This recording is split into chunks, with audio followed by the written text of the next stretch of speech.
partly disapproved of fascism and National Socialism, even though he became very heavily implicated and or involved in both of them, because in his view, they weren't right-wing enough, they weren't traditional enough, they weren't organic enough, they weren't extreme enough. Evola is probably the only thinker in the 20th century who has written a slim volume criticising National Socialism from the right, not from any point to the left. He only aligned with these movements because they forced modernity to question itself, and because they were anti-democratic, and because they were ferocious and desired morally and semi-theologically, because few, including liberal critics, would deny that there was a semi-theological insistence to most of the radical European movements, even of the left, but certainly of the right, in the last 20th century, certainly the first half of the last century. And Evola saw in these movements a chance, but no more, which is why he flirted with them, why he wrote for fascist magazines in Italy, why he went to colleges run by Himmler's SS in Germany, why he was disapproved of by them, why he had sympathisers, Ernst Jünger-like, in the partly protected him, why he was allowed to write with a degree of freedom, whilst giving a degree of loyalist obeisance to these structures, and yet at the same time to remain outside them. The question has to be raised whether Evola's philosophy is consonant with the creation of a society, or whether it will become, if you like, a spirit of individualism. Evola was also involved at the beginning of his career in one of the most radical modernist movements of the 20th century, Dadaism, in Italy, and he produced some Dadaist paintings. Now this superficially looks quite extraordinary, but of course there was a strong interconnection between certain early modernisms and fascistic ideologies. The reason that he became involved in Dadaism is quite interesting, and of all things there is a talk on YouTube that lasts 4.5 minutes, in which Evola, as an old man, explicates why he was involved. He says the reason we got involved in these movements was to attack the bourgeoisie, was to attack the middle class, and was to attack middle class sensibility and sentimentality, the extraordinary radical anti-system nature of many radical right ideas, which is hidden in more moderate and populist variants, comes out staring at you full in the face.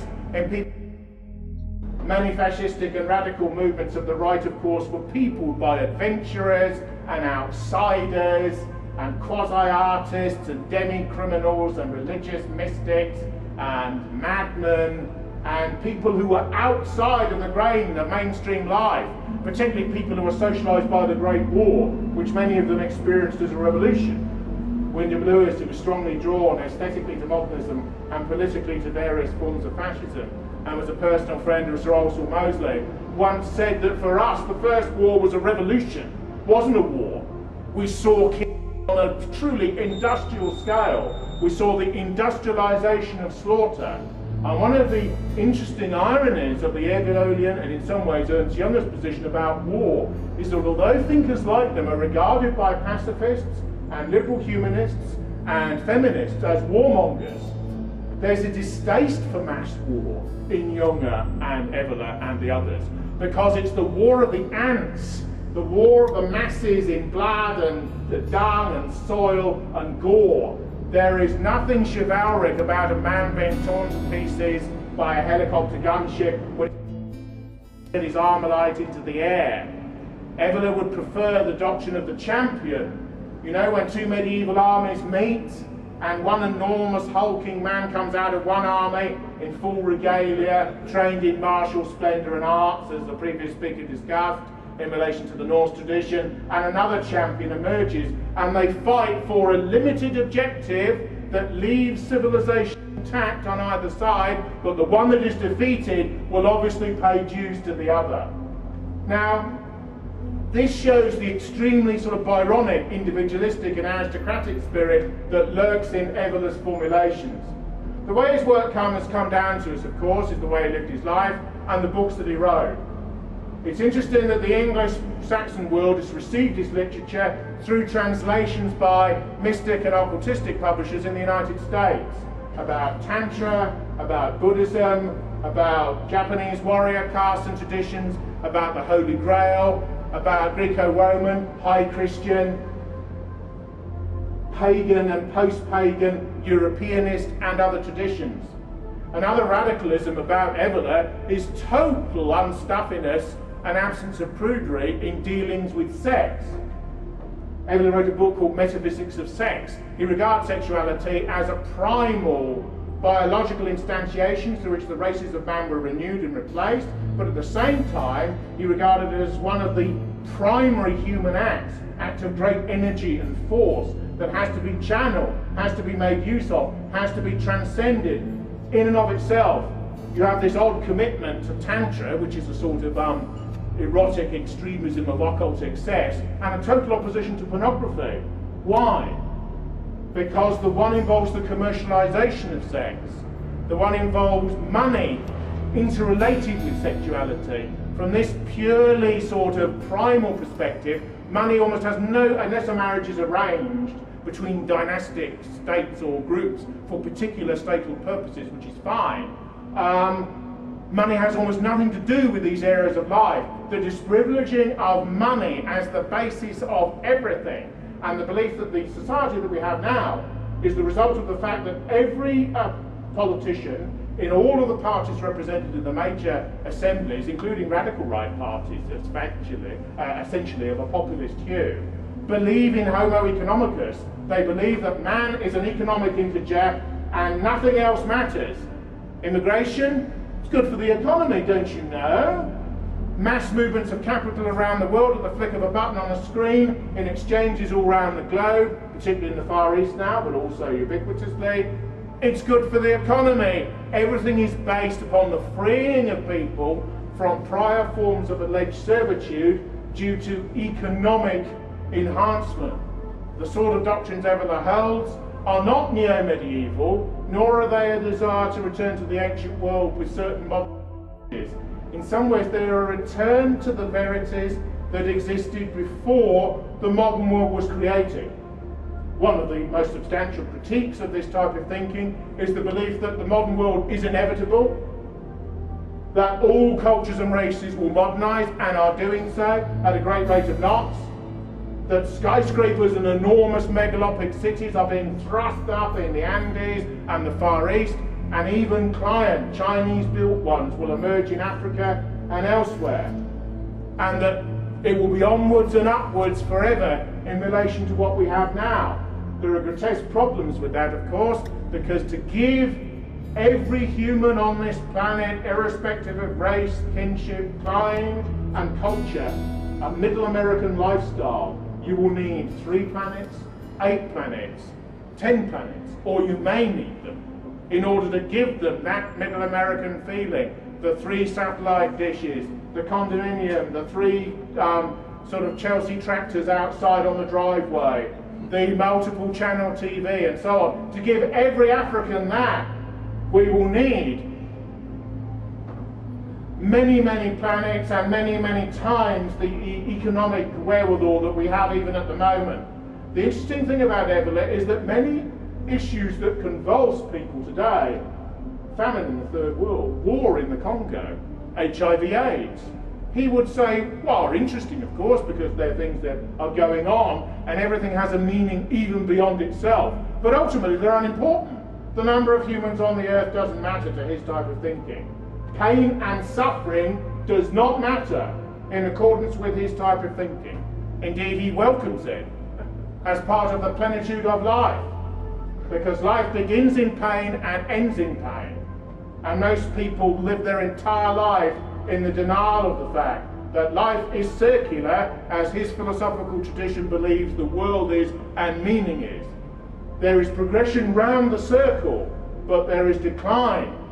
And decline and death are part of an endless process of will and becoming.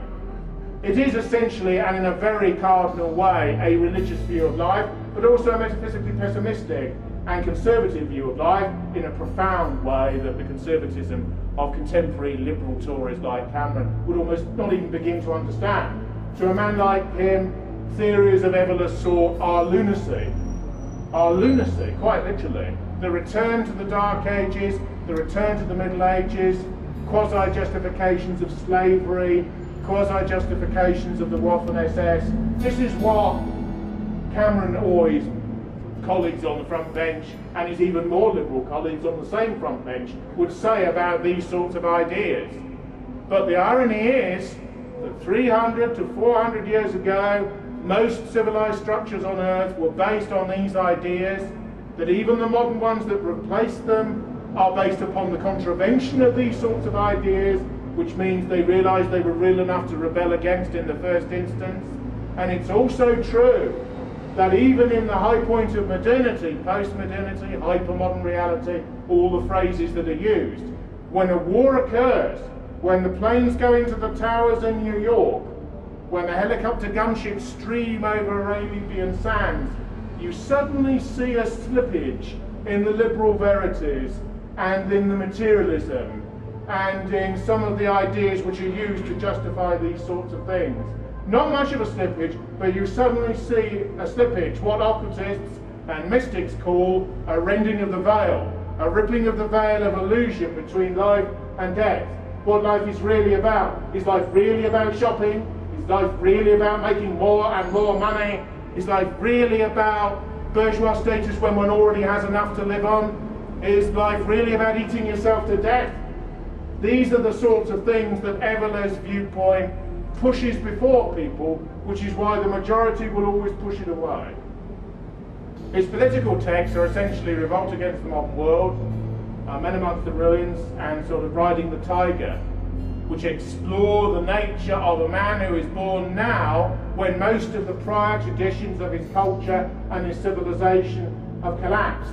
The civilization of man, the fact that Western cities have turned into third world sort of zones, the fact that semi-criminality is endemic, the fact that you go into a street, graffiti is there, rap music blares from a passing car, 20%, 40% of the street has no relationship to you aesthetically, or ethnically, or racially, or culturally. Evolar would see this as part of the inevitable climate of decline and spiralling downwards towards matter, which is intentional and volitional.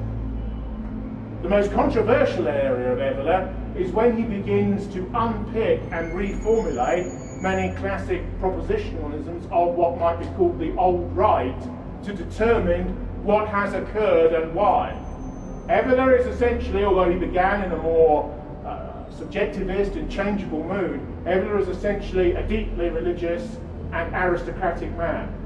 This means there is always a reason. Liberals believe that everything is a confusion, and everything is contingent upon itself, and everything is an accident waiting to happen. But like Christ in the New Testament, who believes that when two birds fall to the ground, the Father is aware, Evolar believes that there is always a purpose and a reason.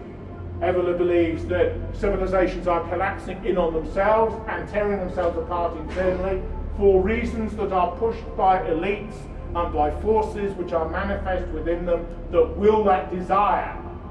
The endless atoms and causal moments in the chains may not know of that which is coming, that which is non-volitional, that which is partly pre-programmed. But he believes that these tendencies of mass servitude, mass death, mass proletarianization spiritually, mass plebeianism, mass social welfare, mass social democracy are willed, that the destructivity of prior cultural orders is willed and is definite, and certain racial groups are used to facilitate that destruction, and that other groups use them in order to achieve it. He believes in